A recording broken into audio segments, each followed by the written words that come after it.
हुनों का नाम आपने सुना ही होगा। इनकी बर्बरता, क्रूरता और इनकी आतंकित कर देने वाली घुड़सवारी सब जग जाहिर है। इन्होंने 4वीं से 6वीं शताब्दी के बीच रोमन साम्राज्य, यूरोप और भारत समेत कई देशों पर हमले किए और इन्होंने जहां भी हमले किए वहां लूटपाट या तबाही देकर गए। हुनों को एक नोमैडिक ट्राइब के रूप में जाना जाता है, मतलब इनका कोई एक ठिकाना नहीं होता था।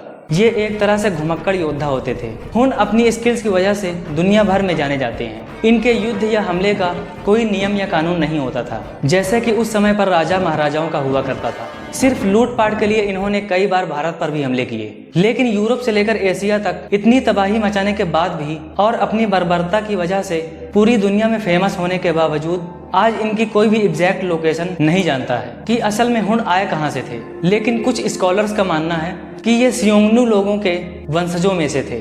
और मैं आपको बताता चलूं कि ग्रेट वॉल ऑफ चाइना इन्हीं सियोंगनू लोगों या इन्हीं लुटेरों से बचने के लिए बनाई गई थी। लेकिन ग्रेट वॉल ऑफ चाइना के बनने के बाद जब ये लोग चीन में नहीं घुस पाए तो इन्होंने अपना रुख यूरेशिया की तरफ किया, जिसके बाद सियोंगनू लोग कई अलग अलग ट्राइब्स में बट गए। उसी में से कुछ यूरोप चले गए और कुछ भारत आ गए। लेकिन दूसरी थियोरी के हिसाब से हुनों का ओरिजिनेशन कजाकिस्तान में हुआ। इन हुनों को हॉर्समैन या हॉर्स मास्टर भी कहा जाता था, क्योंकि ये अपने घोड़ों से बहुत लगाव रखते थे। कभी कभी तो ये अपने घोड़ों पर ही सो जाया करते थे। इन लोगों में 3 से 4 साल की उम्र में ही बच्चों को घुड़सवारी सिखा दी जाती थी, और यहाँ तक कि इनको दर्द सहने की आदत डालने के लिए बचपन में ही इनके चेहरे पर तलवार से कट मार दी जाती थी। जैसा कि मैंने ये बताया कि ये नोमैडिक थे, इनके पास कोई खेती नहीं थी, लेकिन ये भेड़ बकरी जैसे जानवरों को पाला करते थे। ये जहाँ भी आते जाते तबाही ही तबाही मचाते थे। आग लगा दिया या पूरा का पूरा गांव लूट लिया। ये लोग बूढ़े, बच्चों और औरतों सबको मार दिया करते थे।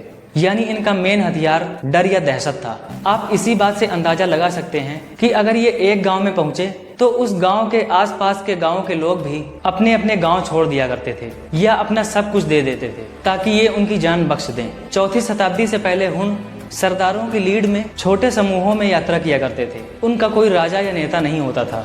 जब वो दक्षिण पूर्वी यूरोप में पहुंचे तो सिर्फ 70 सालों में ही एक के बाद एक क्षेत्रों पर जीत हासिल की। उन्होंने वोल्गा रिवर को पार करके 370 ईस्वी में यूरोप के अंदर कदम रखा। यूरोप में एंट्री करने के बाद इन्होंने यूरोप की कई हिंसक ट्राइब्स को हराया और अपना दबदबा बना लिया। और फिर उस समय की सबसे बड़ी शक्ति रोमन साम्राज्य पर भी हमला करना शुरू कर देते हैं। 430 ईस्वी में जब रोमन साम्राज्य का फॉल हो रहा था तो हुनों की अलग अलग कबीलों में रहने वाली सारी जनजातियां रुगीला की लीडरशिप में एकजुट हो गईं। और फिर रुगीला रोमन साम्राज्य को युद्ध के लिए ललकारता है और उसने शर्त रखी कि हम लोगों को आर्मी में जगह दो और सोना दो, जिसके लिए वेस्टर्न रोमन अंपायर तैयार हो जाता है। साल 434 आते आते रुगीला की मौत हो जाती है। फिर इसकी सेना को चलाने की जिम्मेदारी रुगीला के भतीजे अटीला पर आती है। अटीला हुनों के इतिहास का सबसे ताकतवर लीडर माना जाता है। अटीला ने सत्ता संभालते ही ईस्टर्न रोमन अंपायर के साथ पीस ट्रीटी साइन की, जिसमें कहा गया था कि तुम मुझे सोना दो या हम तुम पर हमला कर देंगे।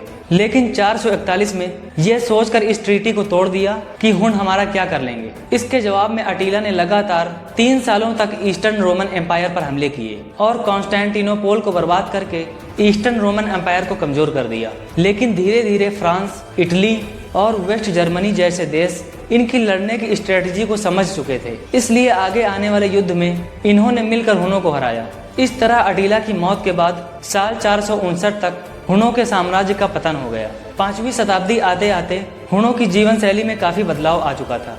वो अब नोमैडिक नहीं रह गए थे, क्योंकि उन्होंने ग्रेट हंगेरियन प्लेन में अपना आशियाना बना लिया था। लेकिन हुनों ने महज 70 सालों के इतिहास में यूरोप पर अपनी ऐसी छाप छोड़ी कि उन्हें आज भी याद किया जाता है।